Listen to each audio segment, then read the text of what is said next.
驻美使馆将安排符合条件的留学人员搭乘国航。64要建立新中国嘛，就是代表党的意思，党让你想看到的东西。而且现在满大街、满全世界都在游行。对呢，这个理解呢，我不用讲了。讲啥呀？有啥可讲的呀？啊？我用讲吗？我讲你们哪个人听了？啊？就这么几个好同学跟着我走啊？那差生我不想管你了啊！以后啊，上课我专门给3班上。哎，好学生，你想听的班你的上3班上去啊。咱班以后语文课全改自习，不用上。来，手里拿啥呢？给我拿过来。宝物啥呢？巧克力好吃吗？问你话呢，巧克力好不好吃？啊？巧克力好吃吗？去小店买54个，咱班一人吃1个。来，给我们7个科任老师啊，一人买个，去，赶紧的买。你愿意吃吗？买去，给你妈打电话要钱。我不发火，我挺长时间没在咱班发火了吧？啊？我不发火，你们就特意气我是吗？我跟你们说啊，你学不是给我学，也不是对付谁的啊，也不是给你爸妈学的。你愿意学不学啊？我工资我照样拿啊，你照样你愿意考哪考哪去，跟我没有关系。跟我有什么关系啊？再要是你爸你妈啊，别来问我你家孩子为啥学习这么差，回家问你家孩子去。上习吧，没人愿意给你们上课，一个个的不知好歹啊！你看看那王小红，还跟那唠了，看不出来好赖脸你，不要撕裂你。咱班哪个同学能正经上课呀？啊？那个王旭你也是的，考那么1次香了啊？自己品品吧你，不要个脸都，赶紧的啊！能上上，不能上给我滚家去！快说，不愿意给你们上都。各位观众、听众、网友们，大家晚上好，欢迎收看今天的《面具人横论天下》啊！今天是2020年的6月2号，星期二啊，还有2天时间就要到64了啊。那郭文贵先生说过啊，64要建立新中国嘛，那64中国将会发生大事儿，不知道你们期待不？那我们就拭目以待吧。但是面具人，我想对这个大事儿的含义呢说上2句话啊，就是说64能发生大事儿吗？那你们告诉我，什么才叫做大事儿呢？那中信银行倒闭了，算不算大事儿？天安门口发生了车祸了，算不算大事儿呢？哪个高官死了，算不算大事儿呢？或者说中国共产党宣布了某项新的重大政策，算不算大事儿呢？或者又说是哪个工地垮塌了，压死了几个人，算不算大事儿呢？只有中国共产党倒了才算大事儿吗？这才是考验你们普世价值的时候了。好了，开始我们今天的主题。我标题上面写的很清楚了，习近平给了川普致命的一刀，下令停止进口美国大豆。那你们现在知道了吧？习近平搞经济治国无方，但是呀，他搞斗争，整人装傻充愣，最后再给人致命一击的本事还是有的。你们就没觉得很奇怪吗？川普刚签了第1项贸易协议以后，然后美国就闹瘟疫。川普刚准备搞香港制裁中共了，美国内部又出现了骚乱了，这居然呢还是个社会主义的组织煽动的，这里面呢还有大量的中国人参与呀，那这就奇怪了，为啥每次美国要对中共搞个啥事情的时候，总会出现各种各样的事情来帮中共分散注意力呢？难道说中共的运气就真的是这么的好吗？老天爷每次都在帮他吗？又或者说是人为制造的呢？现在的美国呀，真的是被搞得焦头烂额。那面具人呢？我站在之前也是帮共产党做过文宣工作的人的角度上来给大家分析一下啊，共产党最近的战略布局以及他长期的大政方针。那相信你们看完我今天的节目，你就会觉得所有的事情发展到了今天是那么的合理，那么的自然。那么今天的节目就专门来揭露老共的阴谋呀，震撼一下你们。首先，面具人我预测一下，美国的这个风波呀，在明天可能会有比较大的幅度的升温，尤其是中国人会在里面煽动。你们仔细看好了啊，6月4号，中国将有包机从美国返回。中国驻美大使馆发出消息指出，根据外交部部署，驻美使馆将安排符合条件的留学人员搭乘国航 CA818华盛顿至深圳的临时航班。航班将于美东时间6月4日下午从杜勒斯国际机场起飞。中国驻美大使馆在通告中称，近日多名中国公民反映出境时被美国边境海关执法人员长时间盘问，并且检查随身携带的手机、电脑等电子设备，部分人员的电子设备被执法人员暂扣，以做进一步检查。请搭乘航班的人员注意了解美方出入境有关的规定，提高自我保护意识，以免出境时对自己造成不必要的损失。你看啊，6月4号就要接中国人回来，那中国人回来之前是不是就可以在美国大闹特闹呢？对不对？闹完了坐飞机回家，啥事儿都没有，是不是？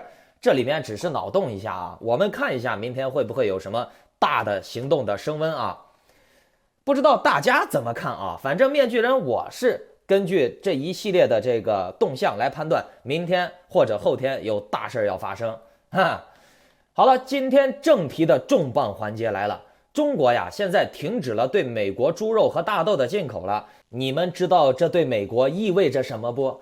我们先来看这个报道啊。彭博社引述一位不愿意透露姓名的人士说，国有贸易商行中粮集团和中粮集团旗下的公司被勒令停止采购美国的大豆。另外一名知情人士说道，中国的买家还取消了未指定数量的美国猪肉的订单。突然暂停采购美国农产品的现象，表明世界上2个最大的经济体之间来之不易的第一阶段贸易协议正处于危险之中。受消息影响，道指期货一度跳水，由升转跌。在此之后呢，跌幅收窄，离岸人民币汇率突然出现上升，目前报7.14。那这个消息呢，就是停止进口美国的大豆和猪肉的这一个消息，正在大陆的微博和百度上现在正在疯传呢。然后呢，就有观众说了，哎呀，没啥呀，这只是内部消息，还没有正式官宣呢。那面具人我就想说，你们是傻的吗？这还不算官宣吗？你们想一下，共产党控制媒体啊，中国没有新闻自由的。共产党要是不想让哪个新闻发出来，那你们是绝对看不到的，这个新闻是绝对不可能能发出来的。能发出来的，能让你看到的，就是代表党的意思，党让你想看到的东西，知道吧？6·4之后呢，我党还会有更多对美国补刀的动作的。你不信，你们到时候看，过了这个敏感时期，你看习近平现在停止对美国进口大豆和猪肉的这个举动，是真的是准备要了川普的老命了。你们看贸易谈判啊，谈了2年多了，结果招来了什么？招来了疫情啊，内部骚乱呀，美国人民游行呀，而且美国人100多万人感染，死了10几万人，对不对？你川普有没有想过，这要有多少贸易订单才能弥补这些损失呢？尤其是生命呀，这拿贸易订单是弥补不了的东西呀。结果呢，你看现在习近平还给你川普雪上加霜，停止了进口美国的大豆和猪肉。那川普的票仓多在农业州，大家经常看新闻的也都知道，大家都知道，川普为了他自己的选票和票仓，一直在推动卖大豆的事情，对不对？目的是什么？就是为了稳定自己的票仓，要拉自己的选票嘛，保持自己的高支持率，对吧？可是，习近平这么一搞呢，停止进口了你美国的大豆，大豆卖不出去了。那些被川普打了鸡血的农民，现在可要惨了。川普去年的时候呢，还在号召农民，就是去年11月、12月的吧，他在给农民说，我们马上就会和中国签下史上最大的农产品贸易订单。农民朋友们啊，赶紧种地买拖拉机啊，耕地，到时候你们的产量增高了以后，就能多赚一点。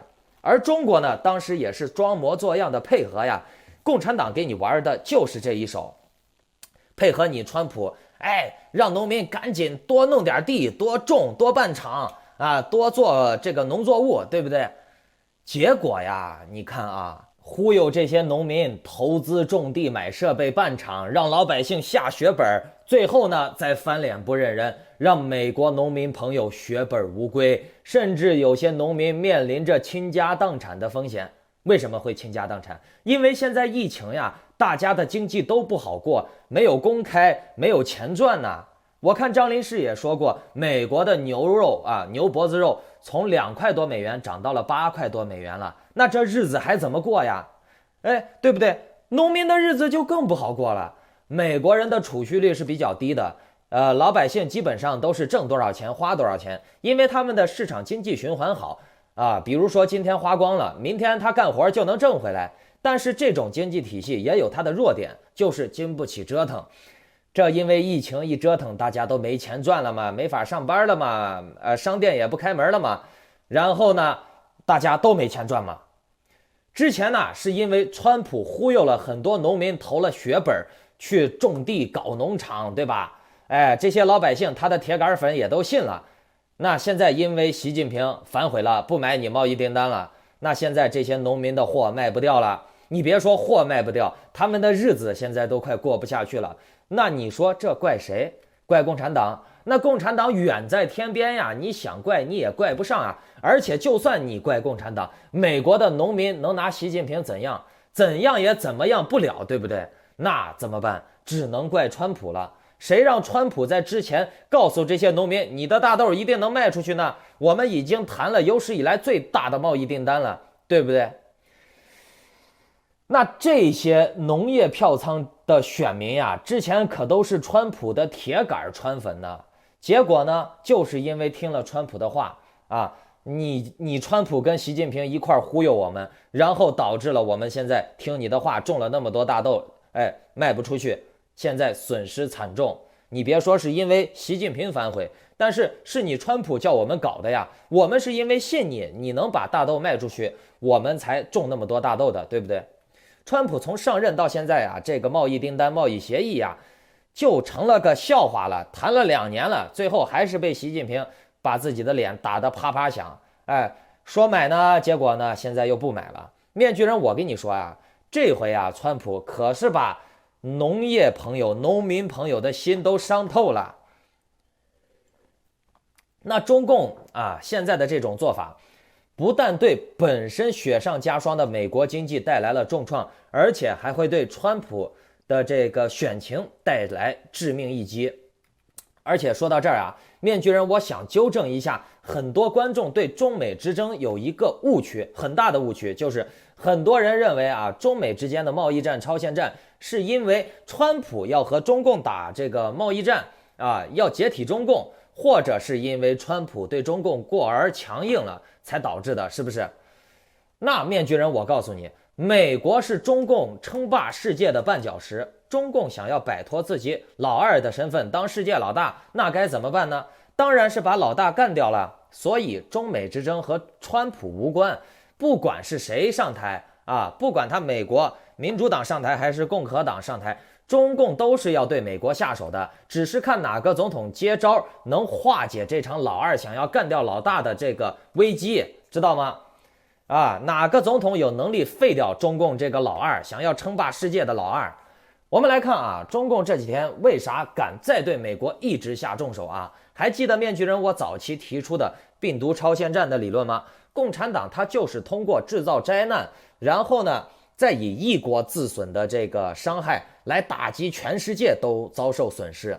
他以一国的经济和人命的损失来换全世界的人命和经济遭受到重创，甚至是致命打击。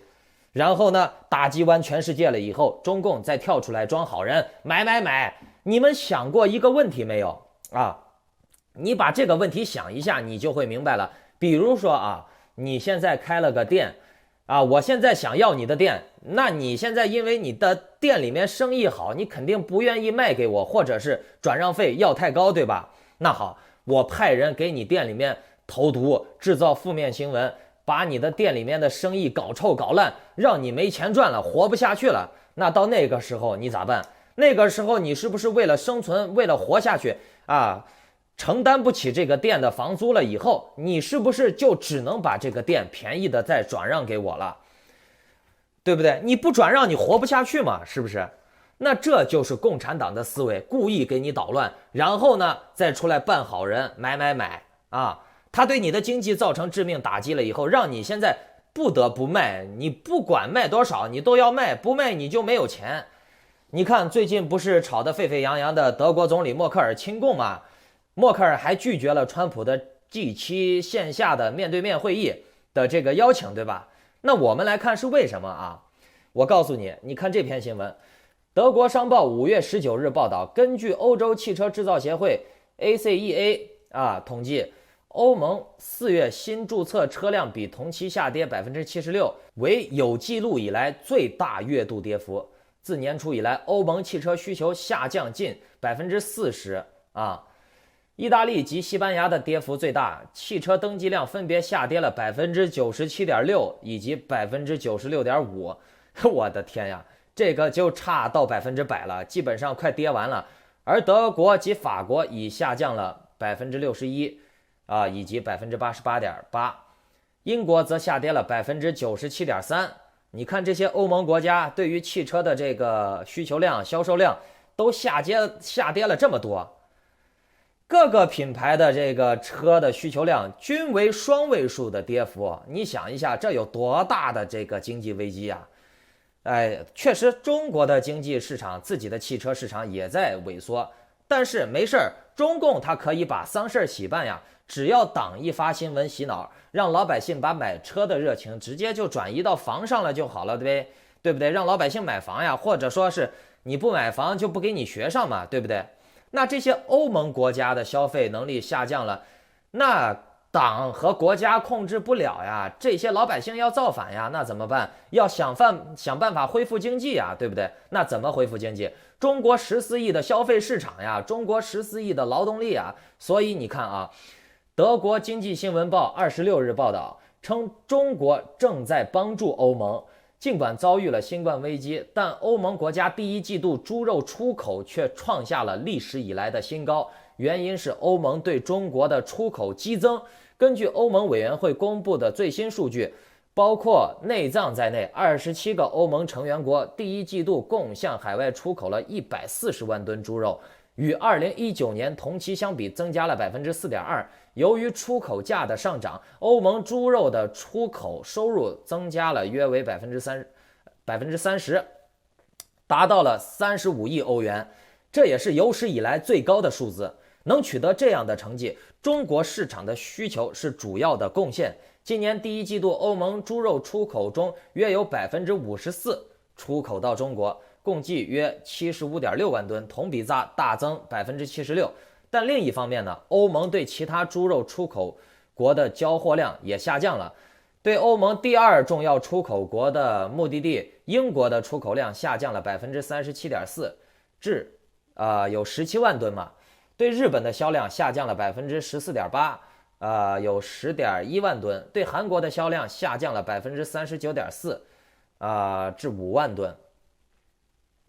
那欧盟的内部，西班牙扩大了其在猪肉出口的领先地位，比去年同期增加了29%，有37万吨。德国的供应商的出口量仅增加了3.1%，至有31万吨。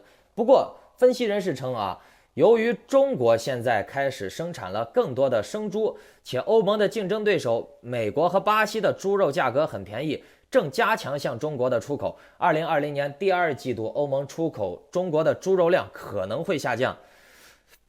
看到没有？共产党落到好处了，这就是超限战，懂了没？就是先把你们的经济打烂砸烂，然后呢，让你们这些农产品你不得不卖。你不卖不行，现在价位反而还是我中国共产党说的算，懂不懂？可能之前卖多钱是你美国说的算，你欧盟说的算，是不是？那现在因为疫情，大家的经济都崩溃了，那这些领导人要对自己的人民负责呀。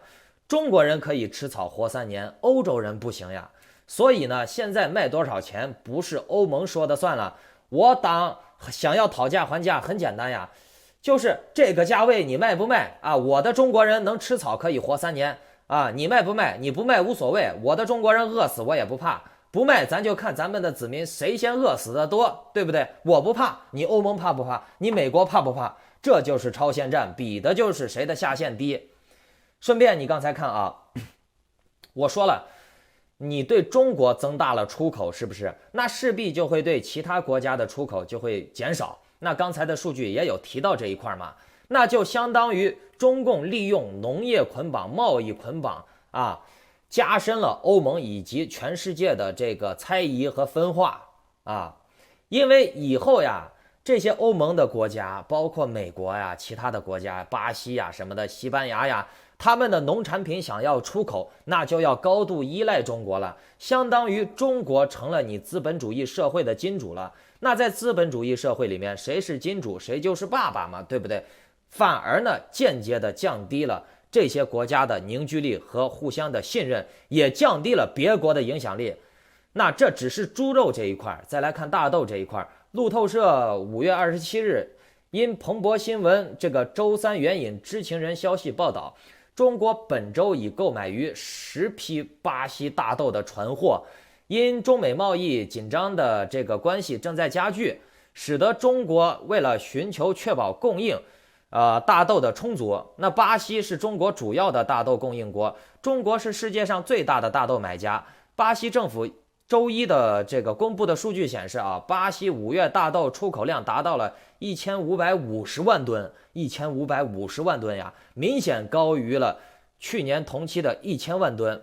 仅低于4月创下的逾1600万吨的记录高位。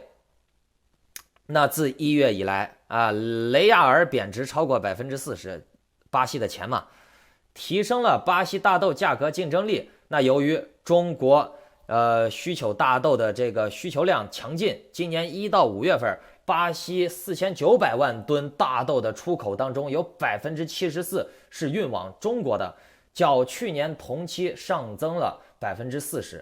此时正值中美关系因新冠疫情应对以及最近港版国安法出台的问题导致的中美关系日益紧张。之前两国已爆发贸易战啊，所以巴西可以借此机会大量的出口大豆向中国。看到没有？一方面呢，中国要向巴西买大豆，一方面呢，还要对外宣称，是因为贸易战或者是你美国干涉香港的国安法所以我们不找你美国买大豆了，说川普对香港的措施，导致了美国的经济受损，你们美国的选民都找川普去吧，别怪我中国，我想不想买是我自己的事儿嘛，对不对？这样呢，反而继续加深了美国的内部矛盾。那你们现在再看看啊。是中共在包围川普，还是说川普在对中共发起贸易战呢？反过来想一下，川普退了很多世界性的群组吧，可惜呢，川普退了这些群组以后，并没有建立任何一个强有力的群组。你说是因为这些群组被中共渗透了，对吧？那面具人，我有个问题啊，就是这些群组为何会被渗透？你美国作为世界老大，这几十年你都在吃干饭了吗？对不对？自己的组织一个一个的被渗透，你自己的在国际的还有这些国际组织里面的影响力主导地位也越来越削弱，以至于你现在不得不退出群组，是不是？甚至现在的美国共和党、民主党都有被渗透呀。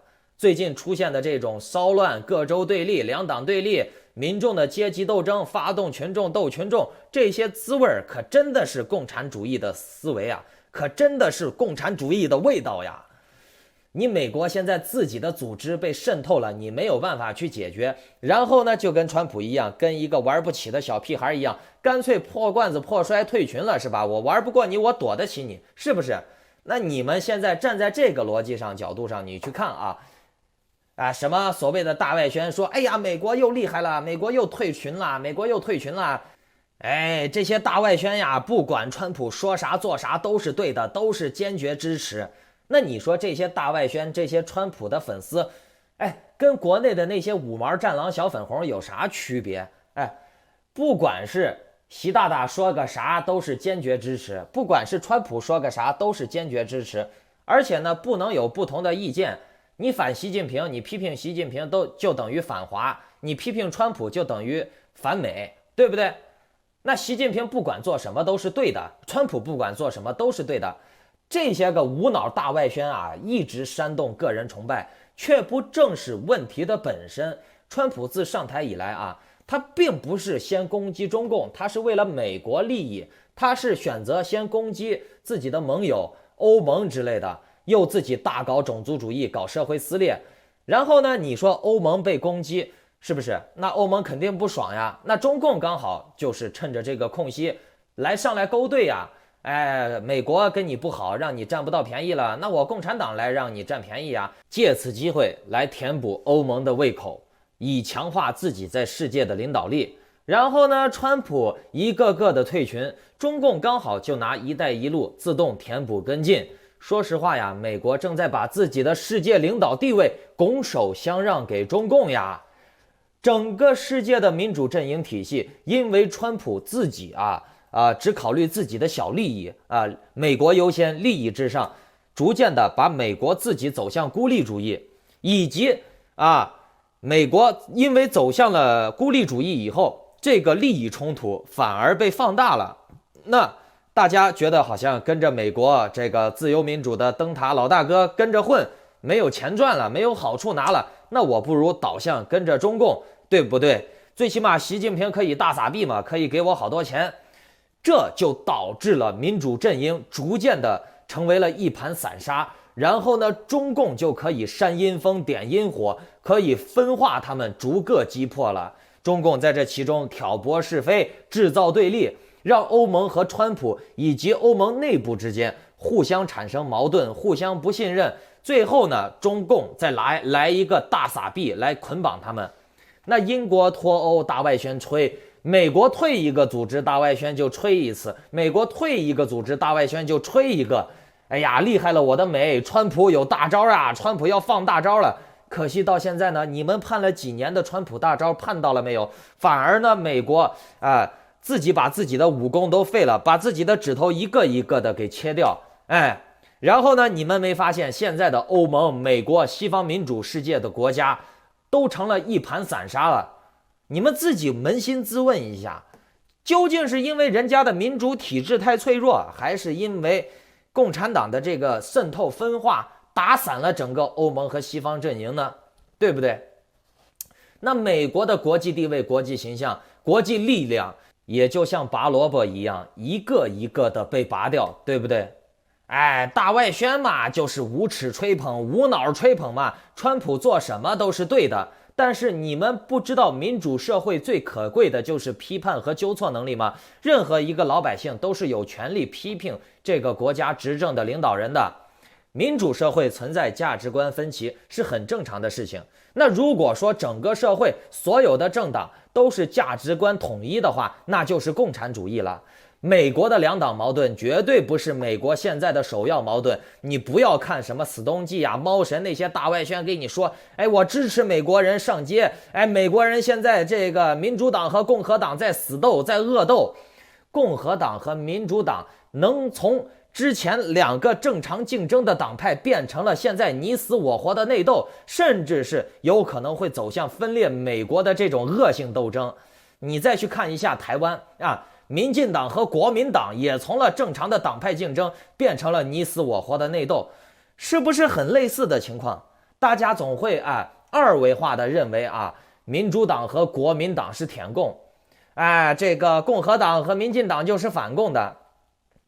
其实这些都不重要，我们要探讨的是要发现能造成这些党派最终会变成这个样子的原因。为什么所有的民主的国家尤其是美国跟台湾这两个是中共的眼中钉肉中刺的国家反而他们的两个党派出现了你死我活的恶性斗争呢？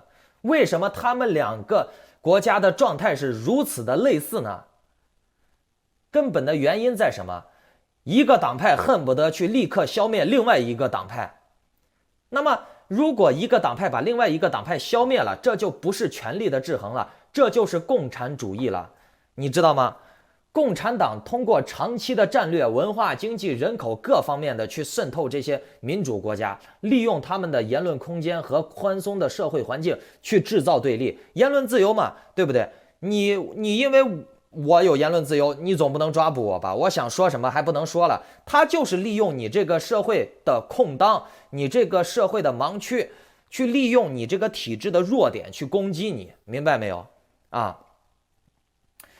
那么共产党啊，制造了一个又一个的对立。很简单，你看民主党跟共和党对立，民进党跟国民党对立，他就是要玩的是什么？把一派打成黑五类垃圾，这个舔共狗，然后把另外一派再竖起来，最后呢再拉一派打一派，分化社会，撕裂人民，导致你们的国家的里面的人民互相仇恨，不能团结在一块儿，不能良性的有一个社会的生存环境，知道吗？不管是台湾还是美国的这一次骚乱啊，都显示出了中共利用互联网的文宣的战斗能力了吧？你们也看到了，推特、Facebook、抖音、油管各种的这个大小外宣、社交传媒啊，小账号、大账号、假账号、真账号，哎，都在煽动。你要想控制了媒体，就能控制人们的思想；控制了人们的思想，就能控制人们的行为。这一点，我相信台湾人也有深刻的体会吧。真正问题的严重性啊，不是什么美国的两个党的撕裂和两个党的斗争，是中共的渗透、利益捆绑，导致了这些党的分裂和其中的人的这个腐败和这个堕落，知道吗？而不是党派本身，党派只是一个代称，只是一个宽泛概念。就像你把共产党和中国人你怎么分？分不开。党是由人组织起来的，而中国共产党就是一个一个的渗透分化这些人。那我们现在再来回顾一下啊，从贸易战打到现在，你们再看我刚才说的共产党的这些布局和数据，以及他下手的速度如此之快，下手的力度如此之狠，如此之精确啊！你们还觉得共产党是傻子、白痴、弱智吗？还真的像大外宣说的那样啊？共产党自己就把自己玩死了。你现在再看一下共产党阴险不阴险，可怕不可怕？共产党他真的是没有下限，他跟你怎么玩都行，正的也是他说，反的也是他说，他就是要渗透你，知道吧？等你从媒体、党派，包括基层群众、商业都被渗透了以后，你跟他讲道理，他说什么都是对的，反着也是他说，正着也是他说，总之话都让他说完了，你说啥都是没理，知道不？这就是共产党的策略啊！你看这些连环计是不是一步一步的有节奏的去按照中共想要的方式在走，并且呢，中共现在确实是捆绑了全世界，制造了全世界的对立，而且现在满大街、满全世界都在游行，对不对？还有一个可怕的事情就是欧盟这些国家现在因为要满足中国的农业市场，正在进行农业的投资和农业的转型，对不对？而中国现在也在进行农业转型，号召大学生上山下乡，新疆那边呢，东北那边也开始大量的建设耕地了。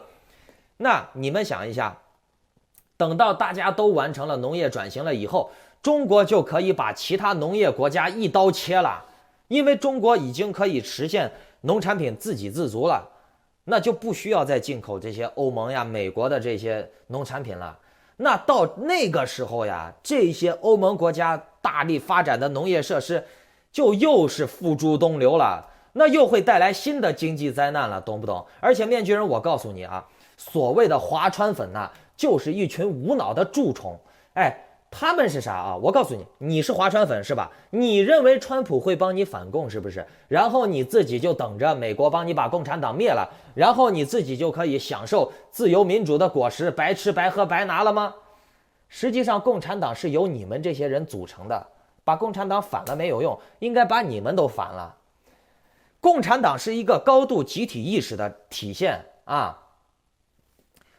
你们认为川普能帮你反共，能帮你反共是为啥？是让你能得到好处，对不对？你还是目的并不是为了人类的正义和普世价值，你只是为了你自私的那些利益。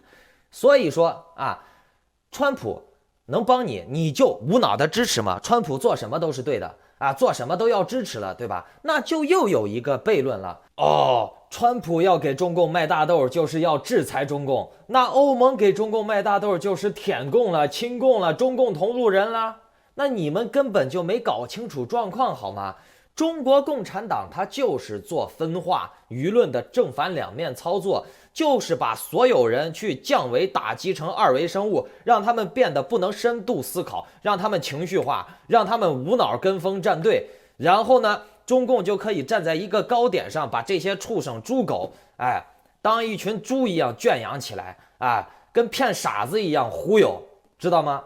你们自己智商不提高，就不要去看什么大外宣，跟着大外宣一起去起哄，说什么意识形态，喊口号站队了。我告诉你们，大外宣玩死你们就跟耍狗一样，知道吗？